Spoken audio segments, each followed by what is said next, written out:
Effect से भी हमको पहले समझना है, एक कंसेप्ट होता है उसको कॉल्ड स्क्रीनिंग इफेक्ट। उसको हमें बोलना है स्क्रीनिंग इफेक्ट। ठीक है। स्क्रीनिंग इफेक्ट है क्या, ध्यान से देखो। जब हम स्क्रीनिंग इफेक्ट की बात करते हैं, ठीक है, तो स्क्रीनिंग इफेक्ट का दूसरा नाम क्या होता है? Shielding effect.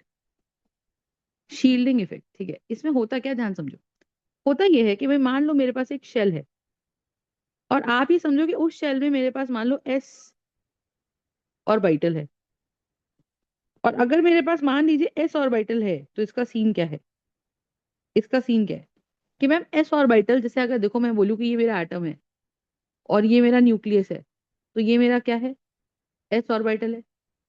फिर नोडल प्लेन है।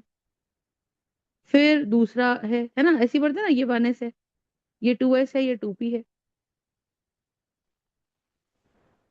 Are you understanding this part?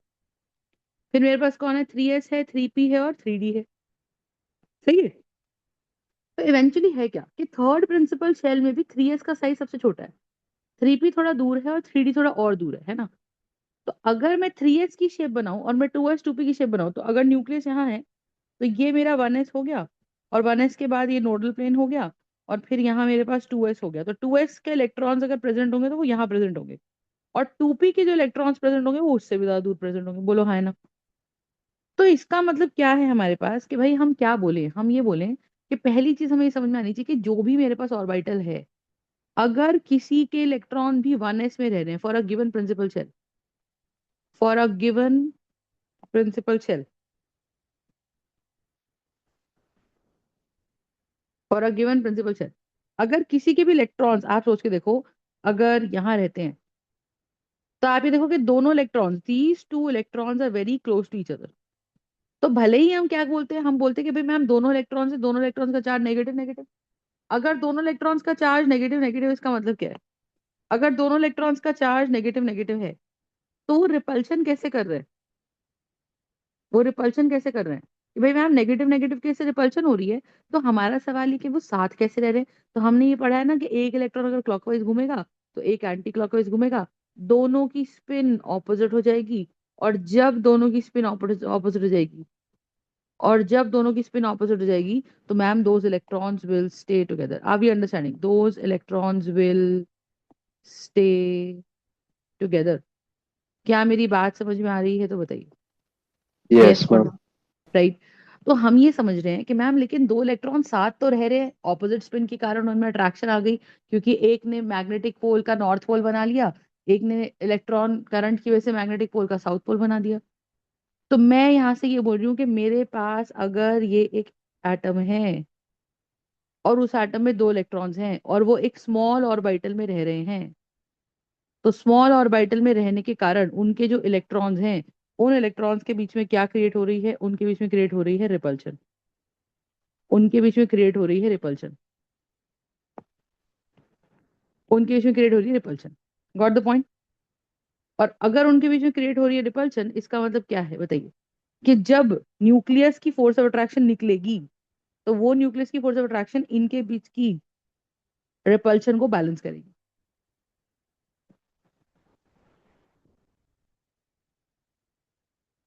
तो अगर एटम स्मॉल है, ठीक है, अगर एटम स्मॉल है, तो उसके बीच में इलेक्ट्रॉन्स जो है उसमें क्या हो रखा है? रिपल्शन हो रखा है। और स्मॉल ऑर्बिटल होने के कारण रिपल्शन ज्यादा है। और क्योंकि रिपल्शन ज्यादा है, ठीक है, क्योंकि रिपल्शन ज्यादा है, इसका क्या मतलब है?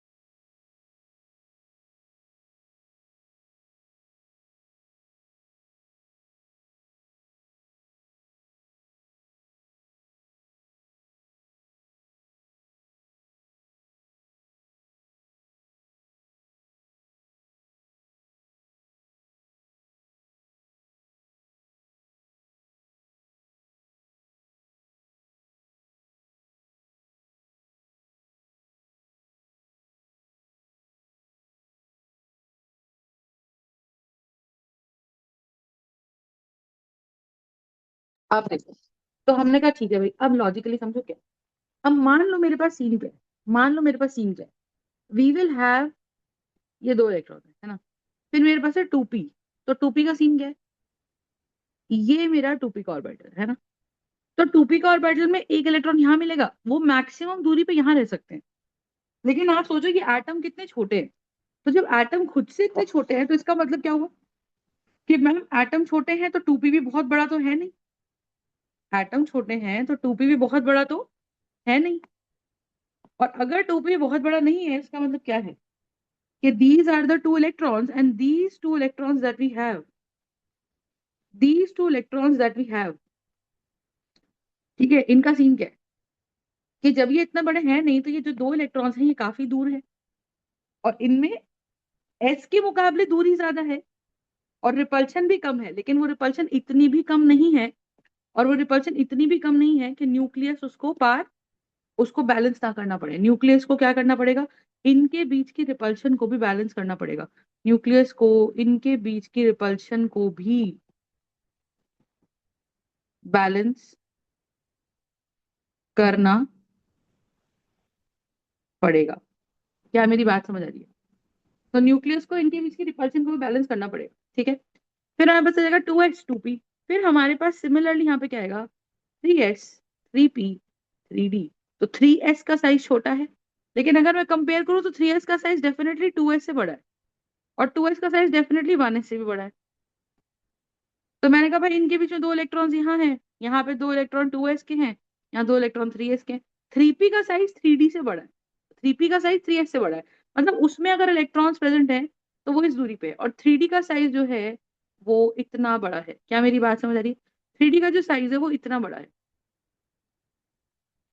तो आप मुझे बताओ कि 3d में इलेक्ट्रॉन्स और दूर हैं, तो ऑब्वियस सी बात है एक की स्पिन क्लॉकवाइज है, एक की स्पिन क्लॉकवाइज है और एक की स्पिन एंटी क्लॉकवाइज है। तो अगर एक की स्पिन क्लॉकवाइज है और एक की स्पिन एंटी क्लॉकवाइज है तो इसका मतलब मुझे बताइए क्या है। अगर एक की स्पिन क्लॉकवाइज है और एक की स्पिन एंटी क्लॉकवाइज है तो इसका मतलब मुझे बताइए क्या है। बताइए कि मैम दोनों में अट्रैक्शन करने की कैपेसिटी आ रही है ऑपोजिट स्पिन की वजह से, लेकिन चार्ज सेम होने के कारण उनमें रिपल्शन है। तो एक तरीके से वो रिपल्शन को और कैसे मिनिमाइज कर रहे हैं, वो कह रहे हैं भाई देखो अगर मुझे मौका बड़े ऑर्बिटल में रहने का मिल गया तो मैं बड़े ऑर्बिटल में दूर रह जाऊंगा, और अगर मैं बड़े ऑर्बिटल में दूर रह जाऊंगा तो उनके बीच की रिपल्शन और कम हो जाएगी। बोलो हाँ है ना। और अगर उनके बीच की रिपल्शन और कम हो गई इसका क्या मतलब बताइए। अगर उसके बीच की रिपल्शन और कम हो गई इसका मतलब मुझे बताइए क्या है। ठीक है। और मुझे अगर उनके बीच की रिपल्शन और कम हो गई इसका क्या मतलब है, इसका क्या मतलब है मुझे बताइए। ये है, ठीक है। तो इसका मतलब 3D से बड़ा साइज में कौन है, 4D, 4D है ना। और 4D का साइज बड़ा होने के कारण इलेक्ट्रॉन्स और दूर हैं, तो उनके बीच की रिपल्शन और कम है। और 4D से भी बड़ा साइज में कौन है, 4D से भी बड़ा साइज में है हमारे पास 5D। I you understanding my point और नॉट। 4D से भी बड़ा हमारे पास कौन है, 5D। आई यू अंडरस्टैंडिंग और नॉट। तो एक इलेक्ट्रॉन ये है और एक यहाँ है। क्या मेरी बात समझ आ रही है। तो पहले तो मुझे बताओ कि किस ऑर्बिटल में रहने पर इलेक्ट्रॉन में रिपल्शन सबसे कम है, बताइए। किस ऑर्बिटल में रहने पे इलेक्ट्रॉन में रिपल्शन सबसे कम है। तो हम बोल रहे हैं कि जो बड़े बड़े ऑर्बिटल है ना, 3D में फिर भी रिपल्शन है, लेकिन 4D आ गया, 5D आ गया, 6D आ गया, 4F आ गया, 5F आ गया, इन सब में रहने में, इन सब में रहने में जो इलेक्ट्रॉन्स हैं, इन सब में रहने में जो इलेक्ट्रॉन्स हैं, इन सब में रहने में जो इलेक्ट्रॉन्स हैं उनका क्या सीन है। बताओ इन सब में रहने में जितने भी इलेक्ट्रॉन्स हैं उनमें रिपल्शन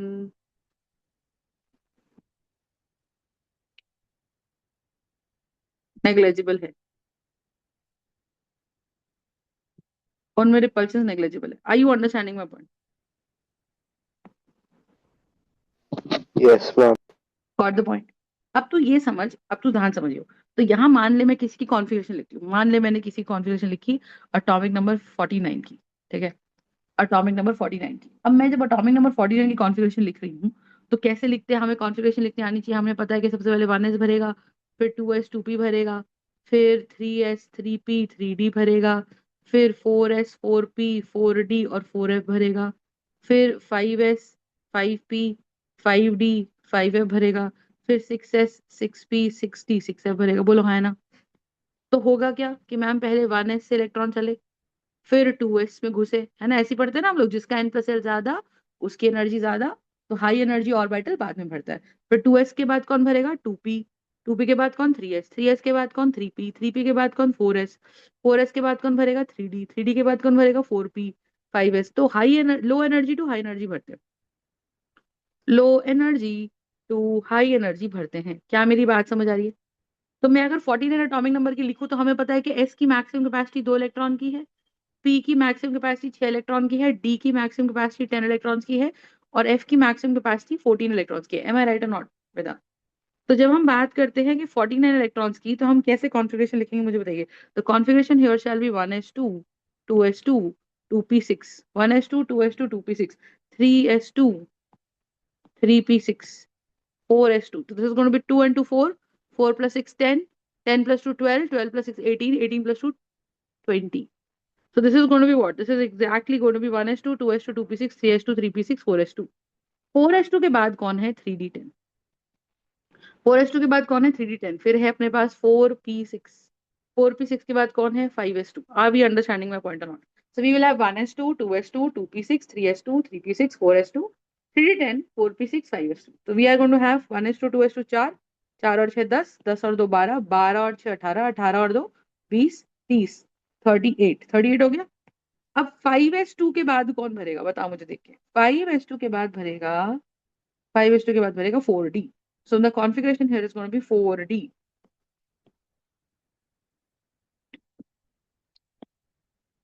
है ना? The configuration here is going to be, तो ये आ गया मेरे पास इस तरीके से। तो ये आ गया क्या?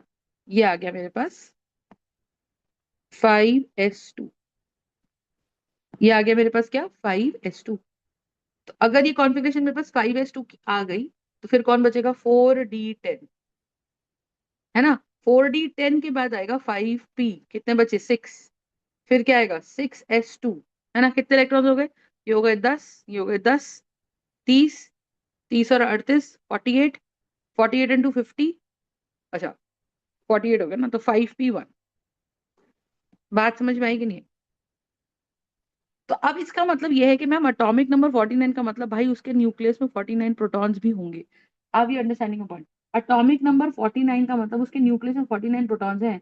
और आप ये समझो कि अगर, आप ये समझो अगर, यू अंडरस्टैंड द पॉइंट? तो आप ये समझो कि अगर 49 प्रोटॉन्स हमारे पास यहाँ हैं, है ना? तो 49 प्रोटॉन्स की फोर्स ऑफ अट्रैक्शन निकल रही है, और 49 प्रोटॉन्स की फोर्स ऑफ अट्रैक्शन अगर निकल रही है, इसका मतलब मुझे बताइए क्या है? 49 प्रोटॉन्स की फोर्स ऑफ अट्रैक्शन अगर निकल रही है, तो इसका मतलब मुझे बताइए क्या है? बताइए कि मैम वो जो 49 प्रोटॉन्स की फोर्स ऑफ अट्रैक्शन है वो निकली। और आप लॉजिकली सोचो, अगर एक पॉइंट पे प्रोटॉन्स इकट्ठे हैं, अगर एक पॉइंट पे प्रोटॉन्स इकट्ठे हैं, है ना, तो उनकी ताकत ज्यादा है। मैं बोल रही हूँ कि मेरे पास 10 इलेक्ट्रॉन्स है, और वो जो 10 इलेक्ट्रॉन्स है वो 10 इलेक्ट्रॉन्स कहाँ हैं? वो जो 10 इलेक्ट्रॉन्स हैं वो 10 इलेक्ट्रॉन्स इवेंचुअली कहाँ है बताइए? वो 10 इलेक्ट्रॉन्स इवेंचुअली कहाँ है? वो अलग अलग बैठे हुए हैं। वो 10 के 10 इलेक्ट्रॉन्स अलग अलग पॉइंटों पे बैठे हुए हैं। तो अगर वो 10 के 10 इलेक्ट्रॉन्स अलग अलग पॉइंट्स पे बैठे हुए हैं, इसका क्या मतलब है मुझे बताइए? अगर वो 10 के 10 इलेक्ट्रॉन्स अलग अलग पॉइंट्स पे बैठे हुए हैं, इसका क्या मतलब है?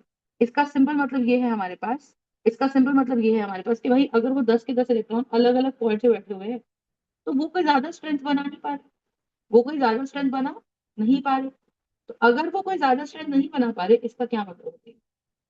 इसका क्या मतलब मुझे बताइए?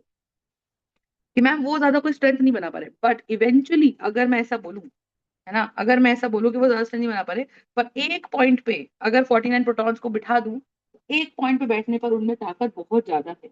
क्या मेरी बात समझे? एक पॉइंट पे बैठने पे उनमें ताकत बहुत ज्यादा है। फंडा समझ में आया या नहीं बताइए? और अगर उनमें ताकत बहुत ज्यादा है, तो हम बोल रहे हैं कि प्रोटॉन्स कंसोलिडेटेड बैठे हुए हैं। अगर प्रोटॉन्स कंसोलिडेटेड बैठे हुए हैं, तो देखो 49 प्रोटॉन्स की फोर्स ऑफ अट्रैक्शन निकली। अब उसने क्या करा? उसने दोनों इलेक्ट्रॉन्स को अट्रैक्ट किया, 1s2 के दोनों इलेक्ट्रॉन्स को अट्रैक्शन दी। और जब उसने 1s2 के दोनों इलेक्ट्रॉन्स को अट्रैक्शन दी, तो क्या हुआ मुझे बताइए? जब उसने 1s2 के दोनों इलेक्ट्रॉन्स को अट्रैक्शन दी और उनके बीच की रिपल्शन को भी बैलेंस किया, और उनके बीच की रिपल्शन को भी बैलेंस किया, फिर सिमिलरली 2s में भी इलेक्ट्रॉन्स के बीच में रिपल्शन है, तो 2s में भी रिपल्शन है, तो होगा क्या मुझे बता, कि 2s के इलेक्ट्रॉन्स को भी अट्रैक्ट किया और उनके बीच की रिपल्शन को भी बैलेंस किया। 2p में अगर आप बात करो तो we will have 2px 2py 2pz। तो हर ऑर्बिटल में दो दो इलेक्ट्रॉन्स हैं, तो एक दो, एक दो, एक दो। Are you understanding? तो we will have 1s2 2s2 2p6। Are we understanding my point? Got the point? Yes, ma'am. तो इसका क्या मतलब है बताइए? तो दो इलेक्ट्रॉन्स यहाँ है, दो इलेक्ट्रॉन्स यहाँ है, दो इलेक्ट्रॉन्स यहाँ है, तो इसका मेरा कहने का सिंपल मतलब है कि will have 1s2 2s2 and like that. तो 2p में भी कोई खास बड़ा छोटा साइज नहीं है, कोई बहुत बड़ा साइज नहीं है, तो उसमें भी इलेक्ट्रॉन्स के बीच में रिपल्शन है। तो 6 इलेक्ट्रॉन्स, यानी कि जो अट्रैक्शन है वो 6 इलेक्ट्रॉन्स को अट्रैक्ट कर रही है और उनके बीच की रिपल्शन को भी बैलेंस कर रही है। मैं यहाँ पे आपको ये समझाने की कोशिश कर रही हूँ कि जब हमारे पास 1s2 2s2 इस तरह से कॉन्फ़िगरेशन आ गई, तो इसी तरह से फोर्स ऑफ अट्रैक्शन निकली। तो बची कुछ ही फोर्स ऑफ अट्रैक्शन जो कंज्यूम हो गई, तो ये क्या कर रहे हैं, जहां पे भी फोर्स ऑफ अट्रैक्शन को रिपल्शन को बैलेंस करना पड़ रहा है ना, वहां नॉर्मल से ज्यादा अट्रैक्शन लग रही है, वहां नॉर्मल से ज्यादा अट्रैक्शन लग रही है। आई यू अंडरस्टैंडिंग माय पॉइंट? तो जहां पे न्यूक्लियस की निकलने वाली फोर्स ऑफ अट्रैक्शन को, जहां पे न्यूक्लियस से निकलने वाली फोर्स ऑफ अट्रैक्शन को इलेक्ट्रॉन्स बैलेंस करने पड़ रहे हैं, उनके बीच की रिपल्शन बैलेंस करनी पड़ रही है, समझ रहे हो? उनके बीच की रिपल्शन बैलेंस करनी पड़ रही है, उतना में क्या सिचुएशन हो रही है मुझे बताओ। प्रॉब्लम ये आ रही है कि ma'am 1s2 2s2 2p6 like that. और अगर हमारे पास ऐसी सिचुएशन आ रही है 3s2 3p6 4s2 like that, तो हम क्या बोले, we will have 1s2 2s2 2p6। तो यहाँ रिपल्शन कंज्यूम हुई, रिपल्शन में फोर्स ऑफ अट्रैक्शन कंज्यूम हुई। इसका मतलब जिधर रिपल्शन ज्यादा, वो वाले ऑर्बिटल्स में रहने वाले इलेक्ट्रॉन न्यूक्लियस की फोर्स ऑफ अट्रैक्शन को नॉर्मल से ज्यादा रोक रहे हैं, वो इलेक्ट्रॉन को नॉर्मल से ज्यादा रोक रहे हैं। क्या मेरी बात समझ आ रही है कि नहीं आ रही बताइए? फिर हमारे पास 1s2 2s2 2p6 आ गया, फिर हमारे पास 3s2 3p6 4s2 आ गया। समझ में आ रही बात? आइडिया हियर इज व्हाट, कि we are going to have 3d10, we are going to have a 3d10। फिर हमारे पास कौन आ गया, 4p6 आ गया। फिर हमारे पास 5s2 आ गया। फिर हमारे पास 4d10 आ गया। क्या मेरी बात समझ आ रही है कि नहीं आ रही? तो यहां से क्या होगा, will have 1s2 2s2 2p6 3s2 3p6 4s2 3d10 like that. तो आप देखो 4s भी फोर्स ऑफ अट्रैक्शन को रोक रहा है, 3d नहीं रोक रहा है, 3d बहुत कम रोक रहा है, डी सफिशिएंटली बड़ा है 3d। तो रह रहे भले उसमें 10 इलेक्ट्रॉन है, पर आप सोचो डी के ऑर्बिटल्स काफी दूर दूर हैं, और अगर डी के ऑर्बिटल्स काफी दूर दूर हैं, तो उनके बीच में रिपल्शन का क्या सीन है बताइए? उनके बीच में रिपल्शन का क्या सीन है? कि मैम जो रिपल्शन हो रही है इलेक्ट्रॉन्स के अंदर, वो कोई खास रिपल्शन नहीं है, क्योंकि 3D का साइज ठीक ठाक स्ट्रॉन्ग है। रिपल्शन है, 3D में रिपल्शन नेग्लेजिबल नहीं है, पर बहुत ज्यादा भी नहीं है। ठीक है, 3D को कैसे समझना है, 3D में नेग्लेजिबल रिपल्शन, इसमें मिनिमल रिपल्शन। क्या मेरी बात समझ में आ गई आपको? ठीक है, this is 3D। Now let's talk about 4D। 3D के बाद कौन आता है, 4P। 4P के बाद कौन आता है, 5s। 5s के बाद कौन आता है, 4D। Are you understanding my point? Are we understanding my point? Yes, this is. ma'am. Idea क्या है, आइडिया यही है कि मैम जब भी हम किसी एटम की बात करेंगे, जब भी हम किसी एटम की बात करेंगे, तो इसका क्या मतलब है कि हर एटम में पहले ये देखो कि फोर्स ऑफ अट्रैक्शन किस किस को क्रॉस करके पास करेगी। सही है? So the idea here is it's going to be 3D। Yes और नो? तो आप इसका मतलब समझो क्या, कि अब उसके बाद 4P पे आया। 4P तो P तो S और P तो हर जगह रिपल्शन रोकेंगे, रिपल्शन लगेगी उनमें। तो 4s और 4p, p किसी का भी हो भाई, अट्रैक्शन रोकेगा। 4p 5p इनमें रहते वक्त इलेक्ट्रॉन्स के बीच में रिपल्शन लगती है, और उस रिपल्शन को बैलेंस करना पड़ता है, उस रिपल्शन को बैलेंस करना पड़ता है। Got the point? सो हमने कहा भाई ठीक है, बहुत बढ़िया। अब क्या होगा, are you understanding my point? Yes, ma'am. ठीक है, अब आप कहानी समझो क्या। तो जब मेरे पास ये सिचुएशन आ गई, इसका क्या मतलब है कि वील हैव 4s के बाद 3D 4D 5p। तो अब 4D ने तो बिल्कुल ही अट्रैक्शन नहीं रोकी। 4D के इलेक्ट्रॉन्स कह रहे हैं भाई हमको तो हल्की फुल्की अट्रैक्शन दे दो, रिपल्शन हमारे बीच में हमने खुद से ही कम कर ली। ठीक है, हम ऑपोजिट स्पिन में भी घूम रहे हैं, और हम दूर दूर भी हैं, क्योंकि 4D हमारा घर बहुत बड़ा है। आप ऐसे समझो जैसे दो घर, एक घर में मान लो सिबलिंग्स में लड़ाई हो गई है ना, तो दो भाइयों में लड़ाई हो गई है, एक भाई एक बहन में लड़ाई हो गई, तो अब घर तो छोड़ के जा नहीं सकते। पर अगर हमारा घर बड़ा है, तो एक घर के एक कोने में मिलेगा और एक घर के दूसरे कोने में मिलेगा। क्या मेरी बात समझ आ रही है? और अगर घर के एक कोने में कोई मिल रहा है और घर के दूसरे कोने में कोई मिल रहा है, इसका मतलब मैम उनके बीच में भले ही अट्रैक्शन नहीं है, पर लड़ाई के चांसेस भी कम है, क्योंकि हमने उनको कमरे ही अलग अलग कर दिए। लेकिन अगर मैं बोलूँ कि भाई दोनों एक कमरे में रह रहे हैं, ऑप्शन ही नहीं है, घर में कमरा ही एक है, और वो एक ही कमरा बड़ा है, तो एक कमरे के एक कोने में बैठा है, एक दूसरे कमरे में बैठा है, दूसरे कोने में बैठा है, तो रिपल्शन उनमें फिर भी कम है। क्यों? क्योंकि they are not talking and they are sitting at the two diagonal ends of the room, which is a pretty big. So that's the point. तो अब वो जो ये जो रिपल्शन यहाँ लगती 4D की, ये जो रिपल्शन यहाँ लगती 3D की, वो रिपल्शन तो लगी नहीं। और जब ये रिपल्शन लगी नहीं, इसका मतलब क्या? जब ये रिपल्शन लगी नहीं, इसका मतलब क्या, मुझे बताइए। जब ये रिपल्शन लगी नहीं, तो इसका मतलब क्या है, मुझे बताइए, बताइए। Got the point. और जब ये रिपल्शन लगी नहीं, तो इसका क्या मतलब है, मुझे बताओ। कि मैम वो सारी की सारी फोर्स ऑफ अट्रैक्शन 3D को पार कर गई, 4D को पार कर गई, तो उसने जाके जो लास्ट प्रिंसिपल चले 5s और 5p, इनके इलेक्ट्रॉन्स को इतना कस के पकड़ा, इतना कस के पकड़ा, कि वो बेचारे रिएक्शन में पार्ट करने से बंद हो गए। क्या मेरी बात समझ आई? तो force of attraction eventually nucleus से जब निकल रही है, तो वो बैलेंस शेल तक पहुंचने की कोशिश कर रही है। अब अगर बैलेंस शेल तक फोर्स ऑफ अट्रैक्शन अच्छी खासी पहुंची, तो क्या वैलेंस शेल के इलेक्ट्रॉन्स कस के पकड़े जाएंगे? क्या वैलेंस शेल के इलेक्ट्रॉन्स बच्चे कस के पकड़े जाएंगे, बताइए, है ना? तो वैलेंस शेल के इलेक्ट्रॉन्स कैसे पकड़े जाएंगे, मुझे बताइए। बहुत ही ज्यादा कस के पकड़े जाएंगे। Are you understanding my point और नॉट, वेदांत? और अगर वैलेंस शेल तक फोर्स ऑफ अट्रैक्शन बहुत कम पहुंची, वेदांत, अगर वैलेंस शेल तक फोर्स ऑफ अट्रैक्शन बहुत कम पहुंची, तो क्या होगा, बताइए। अगर वैलेंस शेल तक फोर्स ऑफ अट्रैक्शन बहुत कम पहुंची, तो क्या होगा, वेदांत, बताइए, बोलिए। Repulsion will be मतलब lesser. रिपल्शन ज्यादा है। अगर बैलेंस शेल तक फोर्स ऑफ अट्रैक्शन नहीं पहुंचती, क्योंकि वो सारी की सारी फोर्स ऑफ अट्रैक्शन का कहाँ इस्तेमाल हो रहा है, वो सारी की सारी फोर्स ऑफ अट्रैक्शन का इस्तेमाल,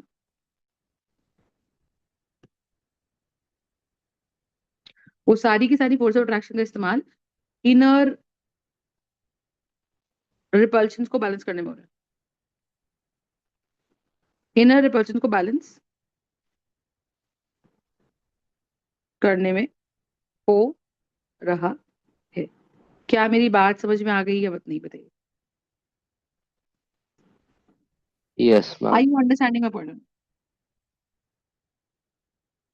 got the point?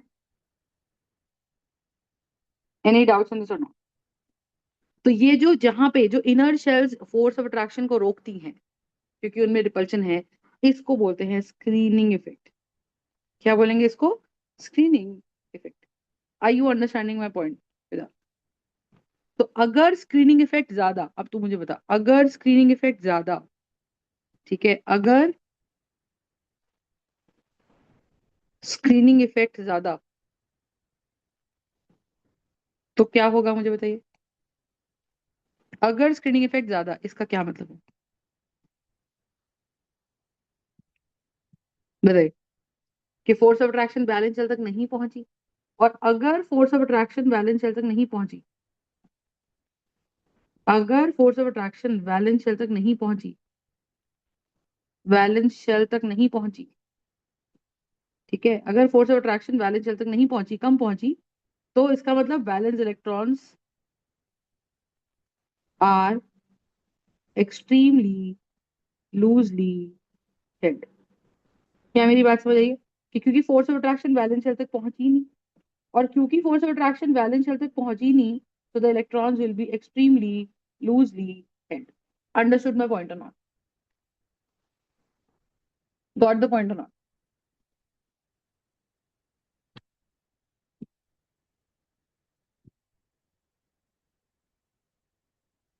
Yes, ma'am. Got it? तो अब इससे क्या होता है, और अगर अगर स्क्रीनिंग इफेक्ट कम, तो स्क्रीनिंग इफेक्ट कम मतलब जो 4D 3D 4D ऑर्बिटल्स हैं, 4D है, 5D है, 5f है, इनमें आप देखो 10-10 इलेक्ट्रॉन्स, 14-14 इलेक्ट्रॉन्स भरे होंगे, लेकिन ये 14 इलेक्ट्रॉन्स के भी इतने बड़े घर में रहते हैं कि उनके बीच की रिपल्शन भी कोई खास रिपल्शन नहीं है। और ठीक है, और क्योंकि उनके बीच की रिपल्शन में कोई खास रिपल्शन नहीं है, तो एज अ रिजल्ट क्या होगा, मुझे बताइए। कि मैम इनके बीच की रिपल्शन भी कोई खास रिपल्शन नहीं है, तो as a result what do you think is gonna happen? बताइए। कि हमारे पास फोर्स ऑफ अट्रैक्शन निकली, और वो फोर्स ऑफ अट्रैक्शन जब निकली तो वो इनको इनको इनमें रुकी नहीं, वेस्ट नहीं हुई, तो सारी की सारी जाके 6s2, मतलब मैं ऐसे बोलूंगी जो एंड में NH2NP इलेक्ट्रॉन्स है, जो NH2 इलेक्ट्रॉन्स है, वो सारी की सारी force of attraction NH2 electron को पकड़ने में यूज होती है। ठीक है, वो सारी की सारी अट्रैक्शन NH2 इलेक्ट्रॉन, जो लास्ट वैलेंस शेल के इलेक्ट्रॉन्स हैं, जो लास्ट वैलेंस शेल के इलेक्ट्रॉन्स हैं, उनको पकड़ने में इस्तेमाल हो जाती है। And this is called as inert pair effect. Do you understand my point? This is called as my inert pair effect. Concept समझ में आ गया या नहीं बताइए? Just tell me that. This is called as inert pair effect. Got the point? Yes, ma'am. And if they are called as my inert pair effect, इसका मतलब क्या है? If they are called as my inert pair effect, इसका मतलब क्या है बताइए? कि भाई ठीक है, we are going to have the valence shell के electrons, and that will be called as my inert pair effect. है ना? अब लॉजिकली समझ क्या? तो इनर्ट पेयर इफेक्ट का आपको देखने को कहाँ मिलता है? Generally inert pair effect gets to see, you get to see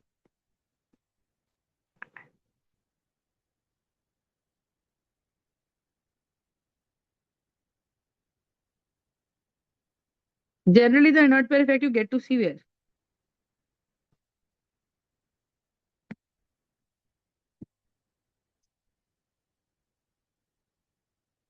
At generally you get to see the inert pair effect at the valence shell. You understand my point? And when you get to see the valence shell electrons, तो आपको क्या देखने को मिलता है? आपको inert pair effect देखने को मिलता है at the valence shell. Are you understanding my point? तो अगर आपको inert pair effect देखने को मिलता है at the valence shell, इसका क्या मतलब मुझे बताइए? अगर आपको inert pair effect देखने को मिलता है at the valence shell, है ना? और किसमें जो हर ग्रुप के जनरली लास्ट एलिमेंट पे देखने को मिलता है, हर ग्रुप के generally last element of every group, last element of every group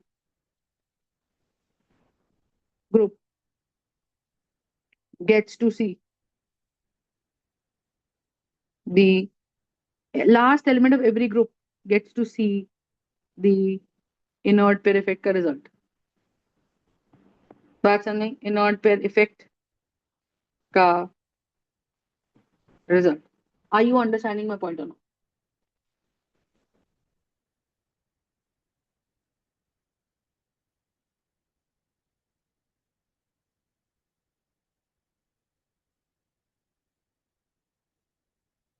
Are you understanding?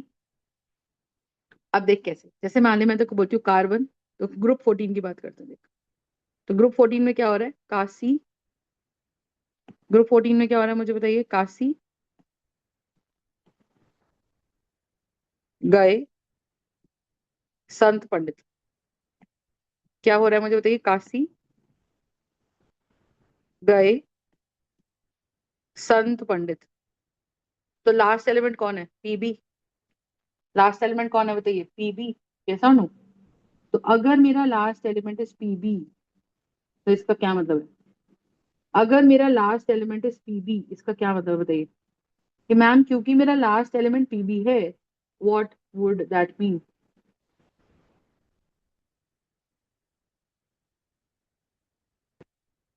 What would that mean?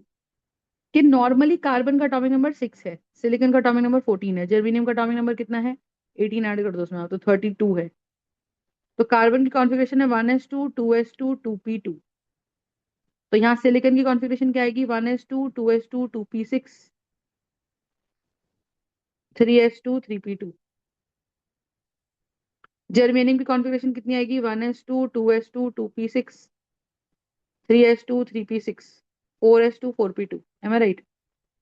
मतलब 3d10 3d10 4s2 4p2 3p6 3d10 4s2 4p2। ऐसी SN की आखिरी कॉन्फ़िगरेशन कितनी आएगी? 5s2 5p2 और PV की कितनी आएगी 6s2 6p2। मुझे बता, क्या है, मेरी बात समझ आ रही है? Down the group electronic configuration पे कोई खास फर्क पड़ने वाला नहीं है। क्या मेरी बात समझ आई? Down the group electronic configuration पे कोई खास फर्क पड़ने वाला नहीं है। Are you understanding? Any doubts in this? अब आप ये देखो कि कार्बन के 6 प्रोटॉन्स की अट्रैक्शन 1s ने रोकी, 2s ने रोकी, 2p ने रोकी, है ना? तो 6s की अट्रैक्शन, वैसे वैसे भी 6 प्रोटॉन कोई बहुत बड़े प्रोटॉन्स है नहीं। 6 प्रोटॉन की फोर्स अट्रैक्शन तो वैसे कोई खास प्रोटॉन नहीं है। तो अगर मैं बोलूं 14 प्रोटॉन्स की फोर्स अट्रैक्शन, उसको 1s ने रोका, 2s 2p ने रोका, ठीक ठाक रोका। इसका मतलब जो वैलेंस शेल है, थर्ड प्रिंसिपल शेल, ध्यान सुनिएगा। देखो, वैलेंस ऑर्बिटल कौन है? 3p। लेकिन वैलेंस प्रिंसिपल शेल कौन है? थर्ड। तो थर्ड प्रिंसिपल शेल अगर है तो ये मेरा 3s है और ये मेरा 3p है। क्या मेरी बात समझ आ रही है कि नहीं आ रही? एक मेरा 3s है और एक मेरा 3p है। Are we understanding this part और not? So what do you think we have? We are going to have 3s, we are going to have 3s, and we are going to have 3p. Is the concept clear or not? Just tell me.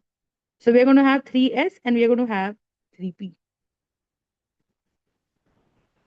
Got the point? So when we have 3s and when we have 3p, तो हमारे पास scene क्या है? हमारे पास scene क्या है? We will have 3s2 and we will have 3p2. Are you understanding my point? तो germanium में 32 protons है, उनकी फोर्स ऑफ अट्रैक्शन किसने रोकी? जर्मेनियम में 1s 2s 2p। तो मैं ये बताना चाह रही हूँ कि क्योंकि 14 प्रोटॉन्स की force of attraction 1s 2s 2p में रुक गई, तो 3s 3p तक कोई खास फोर्स ऑफ अट्रैक्शन नहीं पहुंच पाई, क्योंकि दो बड़े बड़े ऑर्बिटल जिनमें रिपल्शन होती नहीं है वो तो भरे ही नहीं इसकी कॉन्फ़िगरेशन में। तो फोर्स ऑफ अट्रैक्शन 3s ज्यादा तक नहीं पहुंची, तो ये चारों इलेक्ट्रॉन लूज करेगा। It will lose all 4 electrons, it will lose all 4 electrons from the valence shell. It will lose all 4 electrons from the valence shell. Are you understanding my point?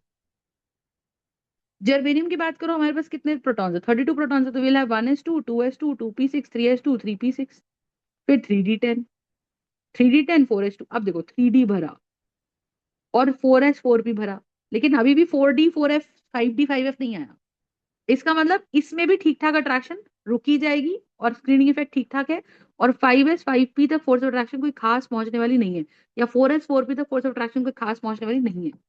तो as result अगर electron छोड़ने की बात आई, तो valence shell के ही electrons कोई भी element loose करता है, तो ये 4s 4p लास्ट शेल के जो दो इलेक्ट्रॉन्स हैं, 2 और 2 4 इलेक्ट्रॉन्स लूज करने के पास ही रखेगा। तो जर्मेनियम पे अगर चार्ज कभी आया, तो जर्मेनियम पे कितना चार्ज आ सकता है? जर्मेनियम पे चार्ज आ सकता है बेटा +4। टिन की बात करो, टिन का क्या सीन है? टिन का क्या सीन है? टिन में हमारे पास 5s2 5p2। टिन का क्या सीन है? टिन का सीन ये है कि we will have 5s2 5p2। बात समझ नहीं? तो अगर हमारे पास 5s2 5p2 इलेक्ट्रॉन्स हैं, इसका मतलब क्या है बताइए? कि we will have 1s2 2s2 2p6 3s2 3p6 like that.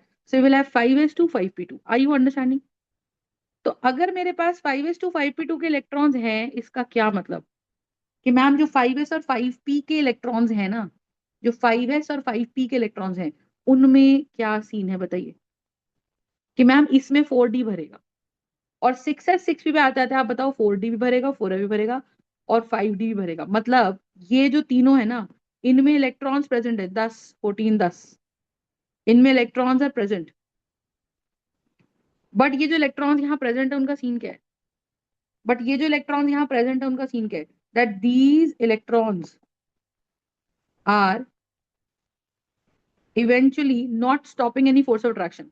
तो वो सारी की सारी फोर्स ऑफ अट्रैक्शन 6s तक पहुंची, और 6s का इलेक्ट्रॉन इतना कस के पकड़ लिया गया कि जब बोला लेड को कि भैया तुम कितने इलेक्ट्रॉन लूज करोगे, उसने बोला मैं सिर्फ 6p के इलेक्ट्रॉन लूज करूंगा, और मैं 6s के इलेक्ट्रॉन लूज नहीं कर पा रहा हूं, क्योंकि न्यूक्लियस ने मुझे कस के पकड़ा है। और न्यूक्लियस की फोर्स ऑफ अट्रैक्शन मुझ तक इसलिए पहुंची है क्योंकि उसकी फोर्स ऑफ अट्रैक्शन को किसी ने रोका नहीं है। क्या मेरी बात समझ आई? तो P B can show +2 and +4, plus ज्यादा स्टेबल कौन होता है? +2। Similarly tin can show what charge? मुझे बताइए, tin can show what charge? Just tell me. So we will have Sn+2 and we will have Sn+4. So what charge do you think we have? We are going to have Sn+2 and we are going to have Sn+4. So definitely Sn+4 stable है। क्योंकि tin के अंदर क्या scene हो रहा है, tin के अंदर सीन ये हो रहा है कि मैम फिर भी चारों इलेक्ट्रॉन्स लूज हो जाएंगे, क्योंकि फोर्स ऑफ अट्रैक्शन 5s को इतना कस के पकड़ नहीं रही है। क्या मेरी बात समझ आई तो बताइए, are you understanding my point? Yes, ma'am. Any doubts in this, just? No, ma'am. ठीक है, so this is the idea we have. So we're going to have Sn plus 2 and we're going to have Sn plus 4. Got the point or not? Got it? Got the point or not?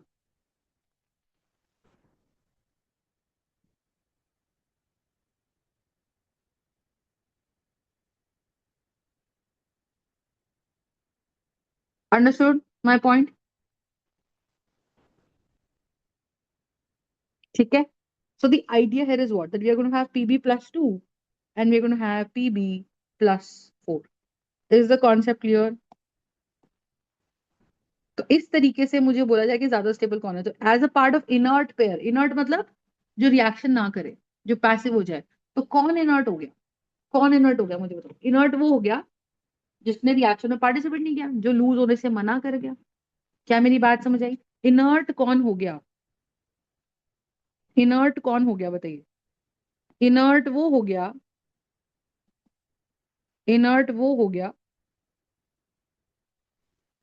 जो loose करने से मना कर दे कि नहीं मैं तो atom छोड़ के नहीं जाऊंगा। लूज करने से कौन मना कर दे? जो लूज होने से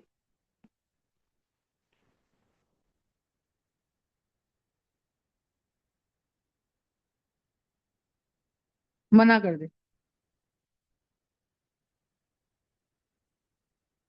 और अगर जो लूज होने से मना कर दे उसका सीन क्या है बताओ? वो कौन है जिस पे अट्रैक्शन ज्यादा फील हो? कॉन्सेप्ट समझ में आया? ठीक है, तो as a result due to inert pair effect, अब देखो अगर मैं बात करूं नाइट्रोजन, नाना, पापा, आंटी, सब बीमार। अगर मैं इसकी बात करूं, नाना पापा आंटी सब बीमार है ना, तो इसमें नाइट्रोजन का एटॉमिक नंबर है 7, कॉन्फिगरेशन का एटॉमिक नंबर है 15, आर्सेनिक का एटॉमिक नंबर है 33। तो नाइट्रोजन के एटॉमिक नंबर देखो, 1s2 2s2 2p4 2p3। Phosphorus की कॉन्फिगरेशन कितनी आएगी? 1s2 2s2 2p6 3s2 3p3। Arsenic की कॉन्फिगरेशन कितनी आएगी? 1s2 2s2 2p6 3s2 3p6 4s2 4p3। ऐसे जो भी कॉन्फ़िगरेशन आएगी इसके एंड में कॉन्फ़िगरेशन आएगी 4s2 5s2 5p3, और इसकी एंड में कॉन्फ़िगरेशन कितनी आएगी? 6s2 6p3। Are you understanding my point or not? So we're going to have 5s2 5p3, so we are going to have 5s2 5p3, and we are going to have 6s2 6p3। Are you understanding? तो ये जो configuration हमारे पास यहाँ आ रही है, ये जो configuration हमारे पास आ रही है, इसका सीन क्या है बताइए? इसका सिंपल सीन ये है कि मैम जब हम इसकी बात करें तो लास्ट एलिमेंट में बिस्मथ, बिस्मथ में अब बताओ, अगर लूज करने की बात आई तो फास्फोरस से अगर लूज कराएं तो वैलेंस शेल के पांचों इलेक्ट्रॉन लूज हो सकते हैं, तो 3s के 2 और 3p के 3। आर्सेनिक में कितने लूज करा सकते हैं हम वैलेंस शेल के? 4s के 2 और 4p के 3। sb में हम कितने इलेक्ट्रॉन्स लूज करा सकते हैं? 5s के 2 और 5p के 3। लेकिन बिस्मथ में हम क्या करा रहे हैं? हम बिस्मथ में ये करा रहे हैं कि मैम 6s और 6p लूज तो पांचों कराने चाहिए थे। लूज तो हमको कितने कराने चाहिए थे? लूज हमें करने चाहिए थे, लूज तो हमें पांचों करने चाहिए थे। तो अगर हम 5 के 5 इलेक्ट्रॉन्स लूज कर रहे हैं, पर बिस्मथ में क्या हो रहा है? 4d भी भरेगा, कॉन्फ़िगरेशन लिख के देखो, 4f भी भरेगा और 5d भी भरेगा। इनके अंदर इलेक्ट्रॉन जाएगा, उनके कॉरेस्पॉन्डिंग प्रोटॉन भी होंगे। तो मोटा मोटा देख के देखो, 4s के 10 इलेक्ट्रॉन, 4f के 14 इलेक्ट्रॉन, 5d के 10, तो मोटा मोटा यहाँ पे 34 प्रोटॉन्स की फोर्स ऑफ अट्रैक्शन रुक ही नहीं रही है भाई। 34 प्रोटॉन्स की फोर्स ऑफ अट्रैक्शन रुक ही नहीं रही है। और वो सारी की सारी फोर्स ऑफ अट्रैक्शन बच्चे कहाँ जा रही है? वो सारी की सारी फोर्स ऑफ अट्रैक्शन हमारी जा रही है कहाँ? वो सारी की सारी फोर्स ऑफ अट्रैक्शन हमारी जा रही है 4d को पार करके 6s को कस के पकड़ने। तो बिस्मथ का चार्ज अगर हम देखें तो हम क्या बोलेंगे? हम बोलेंगे ma'am bismuth can show +3 also and bismuth can show +5 also. पर ज्यादा बिस्मथ क्या शो करेगा बताइए? ज्यादा बिस्मथ क्या शो करेगा बताइए? Everybody, are you understanding my point? तो ज्यादा बिस्मथ क्या शो करेगा? बोलो, बिस्मथ ज्यादा क्या शो करेगा? +3 शो करेगा या बिस्मथ +5 शो करेगा? बिस्मथ के 6s के 2 इलेक्ट्रॉन को कस के पकड़ लिया, उसको फोर्स ऑफ अट्रैक्शन ने इतना कस के पकड़ लिया है, उसको न्यूक्लियस ने फोर्स ऑफ अट्रैक्शन इतना कस के पकड़ लिया है कि क्या होगा बताइए? अगर न्यूक्लियस ने उसे इतना कस के पकड़ लिया कि भाई what do you think is going to happen, just tell me कि होगा क्या, बोलो? That these electrons will be held very very tightly. Concept समझ में आया? और जब ये इलेक्ट्रॉन्स बहुत ही टाइटली हेल्ड होंगे, इसका क्या मतलब है कि these electrons will be held very tightly, और क्योंकि इनको बहुत कस के पकड़ा जाएगा, तो 4d 4f 5d इनको बहुत कस के पकड़ा जाएगा, तो ये इलेक्ट्रॉन्स को बहुत कस के पकड़ा गया, तो सिर्फ 3 इलेक्ट्रॉन्स रिलीज होंगे। तो बिस्मथ का चार्ज क्या है बताइए? बिस्मथ का charge is +3। Are you understanding my point? तो बिस्मथ का charge here is going to be +3। Concept समझ में आ गया या नहीं बताइए? Are you understanding my point Vedant? Yes, ma'am. ठीक है, so that is the concept. तो हम अगर इनर्ट पेयर इफेक्ट की बात करें, सिमिलरली अगर मैं बात करूं, तो मेरे पास क्या है? ओल्ड स्टाइल से टेपो, कौन कौन से एलिमेंट्स हैं हमारे पास ये? ठीक है, और ये और एक बोरान हॉली बताती हूँ, बैंगन आलू गाजर ग्रुप 13 इन थैला, ये कौन कौन से एलिमेंट्स हैं मुझे बताओ? Boron aluminium gallium indium thallium, thallium boron, ये सारे ग्रुप के एलिमेंट्स +3 शो कर सकते हैं, है ना? क्योंकि बोरॉन की configuration 1s2 2s2 2p1। Aluminium की कॉन्फ़िगरेशन कितनी है मुझे बताओ? 1s2 2s2 2p6 3s2 3p1। Gallium की कॉन्फ़िगरेशन एंड में जाके कितनी हो जाएगी? 4s2 4p1। इंडियम की कॉन्फ़िगरेशन कितनी हो जाएगी? 5s2 5p1। और थेलियम की हो जाएगी 6s2 6p1। अब मुझे बताओ, क्या जो लास्ट एलिमेंट है उसका क्या हाल है? कि मैम लूज उसको तो वैलेंस शेल के तीनों करने चाहिए थे, बट क्योंकि लास्ट एलिमेंट में 4d 4f और 5d तीनों भर जाएंगे। अब विधान मुझे बताएगा, क्या फोर्स ऑफ अट्रैक्शन रुकेगी कि नहीं रुकेगी?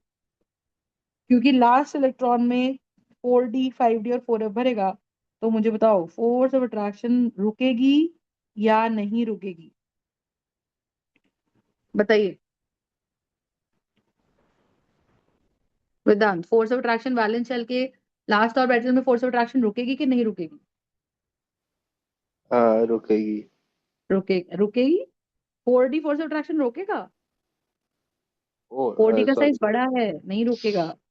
4f में जाएगा, 4f का साइज और बड़ा है, वो भी नहीं रोकेगा। फिर 5d का साइज और बड़ा है, वो भी नहीं रोकेगा। तो सारी अट्रैक्शन किस पे लगेगी जाके? जब फोर्स ऑफ अट्रैक्शन रुकी ही नहीं, तो फोर्स ऑफ अट्रैक्शन जाके लगेगी किस पे? बताइए। तो फोर्स ऑफ अट्रैक्शन जाके लगेगी किस पे बताइए? वेदांत 6s पे लगेगी ना बच्चे? फोर्स ऑफ अट्रैक्शन किस पे लगेगी जाके फिर, जब रुकी ही नहीं फोर्स ऑफ अट्रैक्शन? तो फिर इवेंचुअली फोर्स ऑफ अट्रैक्शन को कौन अट्रैक्ट करने वाला है मुझे बताइए? 6s। यस और नो? Yes ma'am. तो अब अगर अट्रैक्शन ने 6s को कस के पकड़ लिया, है ना, तो क्या 6s का इलेक्ट्रॉन लूज होगा कि नहीं लूज होगा? क्या 6s का इलेक्ट्रॉन लूज होगा या नहीं लूज होगा बताइए? होगा मैम। 6s का इलेक्ट्रॉन लूज होगा। नहीं होगा। भैया कस के पकड़ा है इलेक्ट्रॉन, फोर्स ऑफ अट्रैक्शन पहुंच गई, फोर्स ऑफ अट्रैक्शन पहुंच गई। क्योंकि 4d 4f 5d में नहीं रोका गया फोर्स ऑफ अट्रैक्शन, तो सारी अट्रैक्शन 6s तक पहुंच गई। तो 6s को कस के पकड़ लिया, जिसको कस के पकड़ लिया वो लूज होता है?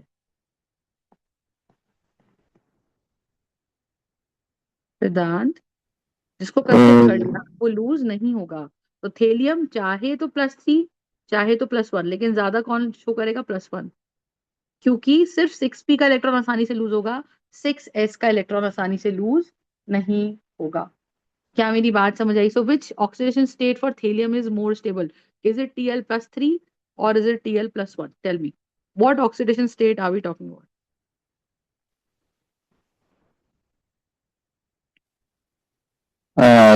TL+1।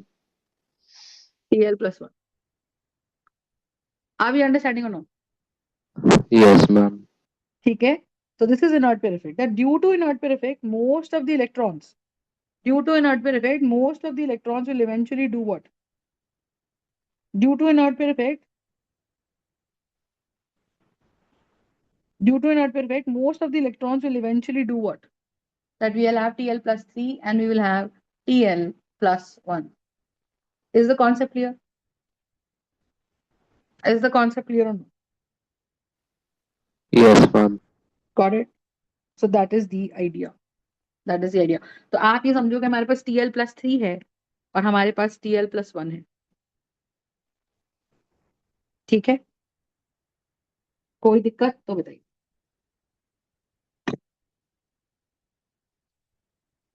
So this is inert pair effect.